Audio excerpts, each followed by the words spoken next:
इसके अलावा अगर डीप वेन थ्रोम्बोसिस हो यानी कि वेन के अंदर क्लॉट हो तो उस सूरत में इस मेडिसिन को इस्तेमाल नहीं करना चाहिए। पल्मोनरी एम्बोलिज्म हो, मायोकार्डियल इन्फाक्शन हो, दिल की कोई भी प्रॉब्लम हो तो उस सूरत में इस मेडिसिन को इस्तेमाल नहीं करना चाहिए। एंजाइना पेक्टोरिस हो उस सूरत में भी इस मेडिसिन को इस्तेमाल नहीं करना चाहिए क्योंकि इससे सीवियर किस्म के साइड इफ़ेक्ट्स हो सकते हैं। अगर किसी पेशेंट को हिस्ट्री हो मिग्रेन की, आधे सर का दर्द होता हो तो उस सूरत में भी प्राइमोलेटाइन को इस्तेमाल नहीं करना चाहिए। और ख़ास तौर पर डायबिटीज़ मेलाइटस को,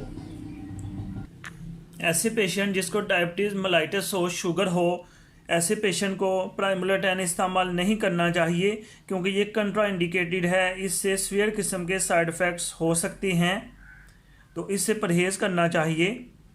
अगर किसी को लीवर का ट्यूमर हो, लीवर का कैंसर हो तो उस सूरत में भी प्राइमोलेटाइन को बिल्कुल इस्तेमाल नहीं करना चाहिए। ऐसे पेशेंट जो हाइपर सेंसिटिव हों प्राइमोलेटाइन से, उनको भी ये मेडिसिन इस्तेमाल नहीं करनी चाहिए। तो ये कुछ वार्निंग हैं कि ऐसे पेशेंट्स को ये मेडिसिन भी नहीं इस्तेमाल नहीं करनी चाहिए। अगर वो इस्तेमाल करेंगे तो मज़ीद साइड इफ़ेक्ट हो सकते हैं। बेसिकली प्राइमोलेटाइन जो टैबलेट है ये एक हार्मोन है। बॉडी के अंदर कोई हार्मोनल डिस्टर्बेंस पैदा हुई हो तो उसको ठीक करने के लिए डॉक्टर प्राइमोलेटाइन टैबलेट यूज़ करवाते हैं। लेकिन किसी भी मेडिसिन को यूज़ करने से पहले डॉक्टर से मशवरा करना बहुत ज़रूरी है और proper diagnose, blood test, ultrasound के बाद ही इस मेडिसिन को इस्तेमाल करें। और अगर प्रेगनेंसी हो तो उस सूरत में इस मेडिसिन को बिल्कुल भी इस्तेमाल नहीं करना चाहिए क्योंकि सेल्फ़ मेडिकेशन नुकसानदेह हो सकती है, इससे मज़ीद कंडीशन वर्स हो सकती है। तो इसलिए कभी भी सेल्फ़ मेडिकेशन ना करें। अगर आपको इस तरह का कोई भी प्रॉब्लम आता है, जिस्म के ऊपर गैर ज़रूरी बाल आते हैं या हार्मोनल डिस्टर्बेंस पैदा हो जाती है, तो उसके लिए आप किसी अच्छे स्पेशलिस्ट डॉक्टर के पास विज़िट करें। वो फिर चेकअप के बाद, केयरफुल डायग्नोज के बाद ही आपको ये मेडिसिन या कोई और मेडिसिन यूज़ करवा सकते हैं। और डॉक्टर की हिदायत को फॉलो करें। जितनी देर उन्होंने आपको कोर्स जारी रखने का कहा है आप उतने देर इस कोर्स को जारी रखें। कभी भी कोर्स को अधूरा ना छोड़ें क्योंकि बाज़ का ऐसा होता है कि कुछ दिन मेडिसिन यूज़ करने के बाद पेशेंट को ऐसा लगता है कि वो बिल्कुल रिकवर हो गया है, लेकिन कोर्स को हर सूरत में मुकम्मल करना चाहिए। कभी भी कोर्स को अधूरा नहीं छोड़ना चाहिए। अगर आप कोर्स को अधूरा छोड़ेंगे तो आपका जो प्रॉब्लम है वो दोबारा आ सकता है। तो प्रॉब्लम को मुकम्मल तौर पर ख़त्म करने के लिए कोर्स को कंप्लीट करना बहुत ज़रूरी है। व्यूअर्स, इस तरह की मज़ीद वीडियोस देखने के लिए हमारे YouTube channel doctor Ali Usman को सब्सक्राइब करें और इस वीडियो को लाइक, कमेंट और शेयर करें। शुक्रिया। व्यूअर्स, आपको YouTube channel doctor Ali Usman में खुशामदीद कहते हैं। व्यूअर्स, इस चैनल में मेडिसिन के मतलब लेटेस्ट वीडियोस बयान की जाती हैं। अगर आप इस चैनल पर न्यू हैं और मेडिसिन के मतलब जानना चाहते हैं तो सबसे पहले हमारे YouTube channel doctor Ali Usman को सब्सक्राइब करें और बेल आइकॉन पर लाजमी क्लिक करें ताकि जैसे ही न्यू वीडियो अपलोड हो आपको इसका नोटिफिकेशन मिल जाए।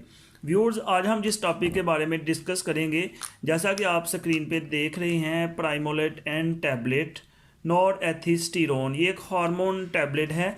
इसको बहुत सारी प्रॉब्लम्स के लिए इस्तेमाल किया जाता है। तो इस मेडिसिन को किन प्रॉब्लम्स में इस्तेमाल किया जाता है मुकम्मल जानने के लिए इस वीडियो को एंड तक लाजमी देखें। व्यूअर्स, 5 mg की ये टैबलेट आती है और 30 टैबलेट का ये पैक है। अगर हम इसकी प्राइस की बात करें तो 256 पाकिस्तानी रुपीज़ में इसकी कीमत है। तो इसके बारे में डिटेल से हम डिस्कस करते हैं कि किन कंडीशंस में हम इसको इस्तेमाल कर सकते हैं। बेसिकली प्राइमोलेटाइन बहुत सारी कंडीशंस के लिए इस्तेमाल होती है। इसको डिसफंक्शनल ब्लीडिंग के लिए इस्तेमाल किया जा सकता है। अगर फीमेल्स में ब्लीडिंग प्रॉब्लम हो तो उसके लिए डॉक्टर्स आमतौर पे इस मेडिसिन को रिकमेंड करते हैं। अगर इसके ड्यूरेशन की बात करें तो इसको 10 डेज़ के लिए रिकमेंड किया जाता है, एक टैबलेट दिन में 3 दफ़ा। इस तरह सूरत हाल के हिसाब से इसकी डोज को बढ़ाया या घटाया जा सकता है। ये देखा जाता है कि ये कंडीशन, ये डिज़ीज़ कितनी सीवियर है। तो अगर ये कंडीशन ज़्यादा सीवियर हो तो डॉक्टर्स इसकी डोज बढ़ा भी सकते हैं। 1 टैबलेट से 2 टैबलेट्स भी कर सकते हैं। तो डिसफंक्शनल ब्लीडिंग के लिए ये एक बहुत अच्छी मेडिसिन है और इसके ट्रीटमेंट के लिए ये यूज़ होती है। इसके अलावा एक कंडीशन ऐसी होती है जिसको हम एमनोरिया बोलते हैं, जिसमें पीरियड्स प्रॉब्लम्स आ जाता है। तो इस कंडीशन के लिए डॉक्टर्स भी इसको रिकमेंड करते हैं। ये आमतौर पे 2 तरह का होता है, प्राइमरी और सेकेंडरी एमनोरिया। जो इस फील्ड से ताल्लुक़ रखते हैं वो इस टर्मिनोलॉजी को जान सकते हैं। तो बेसिकली आम लैंग्वेज में हम कह सकते हैं कि अगर पीरियड्स प्रॉब्लम्स हो तो इसको रिजॉल्व करने के लिए प्राइमोलेटाइन डॉक्टर्स रिकमेंड करते हैं। इसकी डोज और ड्यूरेशन डिपेंड करता है कि जो डिज़ीज़ है वो किस कंडीशन की है, कब से पीरियड्स प्रॉब्लम है, तो उस लिहाज से इसकी डोज़ को बढ़ाया या घटाया जा सकता है। बेसिकली इसकी डोज़ 1 टैबलेट सुबह शाम 10 दिन के लिए होती है, लेकिन जैसा कि पहले बताया गया है कि डिज़ीज़ की नोयत देखी जाती है कि प्रॉब्लम किस किस्म का है, उसके हिसाब से जो टैबलेट हैं वो बढ़ाई भी जा सकती हैं। एक टाइम में 2 टैबलेट 3 टैबलेट भी दी जा सकती हैं, लेकिन ये डॉक्टर की हिदायत के मुताबिक डॉक्टर प्रॉपर डायग्नोज करने के बाद ही ये डिसाइड कर सकेगा कि कितनी डोज़ देनी है, फीमेल को कितना प्रॉब्लम है और कितने दिन तक ये डोज देनी है। उसके बाद ये प्रॉब्लम ऑटोमेटिकली रिजॉल्व हो जाता है। इसके अलावा वो फीमेल्स जिनको पीरियड से पहले बहुत ज़्यादा पेन होता है, उनकी प्रॉब्लम को रिजॉल्व करने के लिए भी प्राइमोलेट एंड टैबलेट डॉक्टर यूज़ करवाते हैं। तो इसकी डोज भी डिपेंड करती है कि प्रॉब्लम किस नौयत का है। आमतौर पे 1 से 3 गोलियाँ दिन में इस्तेमाल करवाई जा सकती हैं, depend upon the severity of the disease. इसके अलावा एक कंडीशन ऐसी होती है जिसको मेडिकल की लैंग्वेज में हम एंडोमेट्रियोसिस बोलते हैं। आम वर्डिंग में इसको पानी की थैली या मुख्तलिफ लैंग्वेज से बोला जा सकता है। बेसिकली ये एंडोमेट्रियोसिस होती है जिसकी वजह से जो सेल्स हैं वो यूट्रस से बाहर बनना शुरू हो जाते हैं। इस कंडीशन को एंडोमेट्रियोसिस बोलते हैं। इस प्रॉब्लम को रिजॉल्व करने के लिए भी डॉक्टर्स प्राइमोलेटाइन रिकमेंड करते हैं। इसकी डोज़ डिपेंड करती है कि प्रॉब्लम किस नौयत का है और उस प्रॉब्लम को देख के डॉक्टर इसकी डोज़ एडजस्ट कर सकते हैं। नॉर्मली इसकी डोज़ जो है वो 1 टैबलेट होती है दिन में 2 दफ़ा, लेकिन जैसा कि पहले बताया गया है कि डिज़ीज़ की नौयत को देखा जाता है और उसके हिसाब से इसकी डोज़ को एडजस्ट किया जाता है। जैसे अगर स्पार्टिंग हो तो इसकी डोज़ को बढ़ाया जा सकता है और इसके बाद जब ब्लीडिंग स्टॉप हो जाती है तो इस डोज़ को दोबारा इनिशियल स्टेज पे ले जाया जा सकता है। और बहुत ज़्यादा डोज़ को ज़्यादा अरसे तक इस्तेमाल नहीं करवाया जाता।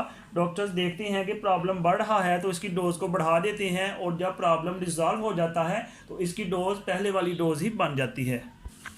अभी तक जो हमने बात की थी वो थी इसकी इंडिकेशंस के बारे में कि किस कंडीशन में इसको इस्तेमाल करना चाहिए। इसके अलावा कुछ कंट्रा इंडिकेशंस होते हैं कि किस कंडीशन में इसको इस्तेमाल नहीं किया जाना चाहिए।